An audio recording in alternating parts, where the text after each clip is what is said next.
வணக்கம். 2026ஆம் ஆண்டு மிதுன ராசினருக்கு எப்படி இருக்கும்? மிருகசீரிஷம் 3-4ஆம் பாதங்கள், திருவாதிரை, புனர்பூசம் 1-2-3ஆம் பாதங்களில் பிறந்தவர்களுக்கும் இந்த பலன் பொருந்தும். நன்மைகளும் படிப்படியான வளர்ச்சியும் நிறைந்த ஒரு சீரான ஆண்டாக இந்த 2026ஆம் ஆண்டு அமையப் போகிறது. உங்கள் ராசிக்கு 9ஆம் இடத்தில் இருந்த சனி பகவான் சஞ்சரிப்பது பாக்கிய சனி. அது மட்டுமல்லாது குருவின் சாதகமான நிலைகளும் உங்கள் வாழ்வில் பல மாற்றங்களை ஏற்படுத்தக்கூடியதாக இருக்கும். மிதுன ராசினருக்கு இந்த ஆண்டு திருப்புமுனை ஆண்டாக இருக்கும். கடந்த காலங்களில் உங்களை வாட்டிய மனக்குழப்பங்கள் நீங்கி தெளிவான முடிவு எடுக்கக்கூடிய ஆண்டாக அமையும். நீண்ட நாட்களாக நிறைவேறாத ஆசைகள் நிறைவேறும். வெளிநாட்டு பயணங்கள் அல்லது நீண்ட தூர பயணங்கள் மேற்கொள்வதற்கான வாய்ப்புகள் அதிகமாக கிடைக்கும். தந்தை அல்லது தந்தை வழி உறவினர்கள் மூலம் நல்ல அனுகூலங்கள் கிடைக்கக்கூடிய ஆண்டாக இருக்கும். உங்கள் பேச்சாற்றல் மூலம் பல சிக்கலான காரியங்களை சுலபமாக முடிப்பீர்கள். கடந்த காலங்களில் நீங்கள் அனுபவித்த போராட்டங்களுக்கு ஒரு முற்றுப்புள்ளி வைத்து முன்னேற்ற பாதையில் நடக்கக்கூடிய காலகட்டமாக அமைகிறது.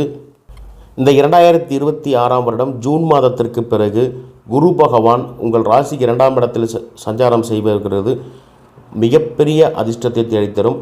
பாக்கியஸ்தானத்தில் சனி அமர்வதாலும் அதிர்ஷ்டம் தேடிவரும்.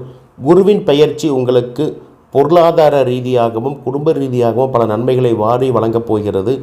தடைப்பட்ட காரியங்கள் அனைத்தும் தானாகவே நிறைவேறி கண்ணால் பார்ப்பீர்கள். பொருளாதாரத்தை பொறுத்தவரை இந்த ஆண்டு ஏற்றமாகத்தான் இருக்கும். ஜூன் மாதத்திற்கு பிறகு பணப்புழக்கம், பண வரவு இரட்டிப்பாகும். நீண்ட நாட்களாக தடையில் இருந்த வருமான ஆதாரங்கள் சீராகும். சேமிப்பை பொறுத்தவரை புதிய முதலீடுகள் செய்து இது உகந்த காலமாக அமைகிறது. நிலம் அல்லது வீடு வாங்கும் கனவு நனவாகும். சுப செலவுகளை பார்க்குறப்போ குடும்பத்தில் சுப நிகழ்ச்சிகளுக்கான பணம் செலவிட நேரிடும். இது மகிழ்ச்சியான செலவாகவே இருக்குமே தவிர ஒருபோதும் உங்களை தொய்வடைய வைக்காது. தொழில் மற்றும் வேலைவாய்ப்பை பொறுத்த வரைக்கும் உத்தியோகத்தில் இருப்பவர்களுக்கு பதவி உயர்வும் ஊதிய உயர்வும் கிடைக்க வாய்ப்புள்ளது. உங்கள் திறமைக்கு ஏற்ற அங்கீகாரம் கிடைக்கும். மேல் அதிகாரிகளிடம் நற்பெயர் எடுப்பீர்கள். தொழில் மற்றும் வியாபாரம் செய்வர்களுக்கு இது விரிவாக்கத்திற்கான காலமாக அமைந்தால் கூட்டுத் தொழிலில் இருப்பவர்கள் மற்றும் சில சிக்கல்களை தரும். இருந்தாலும் வெளிப்படையான பேச்சு சிக்கல்களை தவிர்க்க உதவும். தகவல் தொடர்பு, எழுத்து, கணினித்துறை மற்றும் வியாபாரத்தில் இருப்பவர்களுக்கு இந்த ஆண்டு மிகச்சிறப்பான லாபத்தை கொடுக்கும். புதிய வேலை தேடுபவர்களுக்கு தகுதிக்கேற்ற நல்ல வேலை அமையக்கூடிய ஆண்டாக இருக்கும். வேலை செய்யும் இடத்தில் உங்கள் மதிப்பு செல்வாக்கு உயரும். உங்கள் யோசனைகள் மேலதிகாரிகள் ஏற்றுக்கொள்வார்கள். பதவி உயர்வு மற்றும் ஊதிய உயர்வு எதிர்பார்த்தபடி ஜூன் மாதத்திற்கு பிறகு கிடைக்கும். புதிய வேலை தேடுபவர்களுக்கு சிறந்த நிறுவனத்தில் உங்கள் தகுதிக்கேற்ற வாய்ப்பு அமையும்.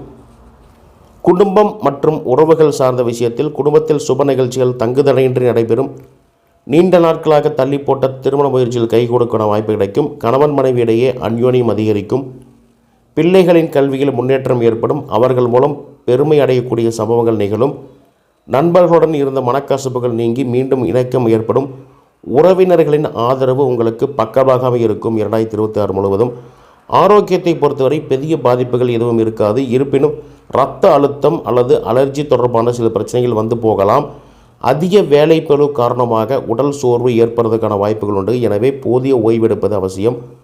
முறையான உணவு பழக்கங்களும் நடைபயிற்சியும் உங்கள் உடல் நலத்தை சீராக வைக்க உதவும். வாகனங்களில் செல்லும்போது வேகத்தை தவிர்த்து நிதானமாக செல்வது நல்லது. பரிகாரம்னு பார்க்குறப்போ புதன்கிழமைகளில் மகாவிஷ்ணுவை வழிபடுவதும் துளசி இலைகளை அர்ச்சனை செய்வதும் மிகவும் நல்லது. ஆதரவற்ற குழந்தைகளுக்கு கல்வி உதவி செய்வது உங்கள் பாக்கியத்தை அதிகரிக்கும். மிதுன ராசியானருக்கு 2026ஆம் ஆண்டு பாக்கியங்கள் பெருகும் ஆண்டாகும். உங்கள் புத்திசாலித்தனத்தால் இந்த ஆண்டை பொற்காலமாக மாற்றக்கூடிய வாய்ப்புகள் நிச்சயமாக அமையக்கூடியதாக இருக்கும். ஒட்டுமொத்தமாக 2026ஆம் ஆண்டு மிதுன ராசியினருக்கு தடைகளை தாண்டி தடம் பதிக்கும் ஒரு வெற்றிகரமான ஆண்டாக அமைய வாழ்த்துக்கள். நன்றி, வணக்கம்.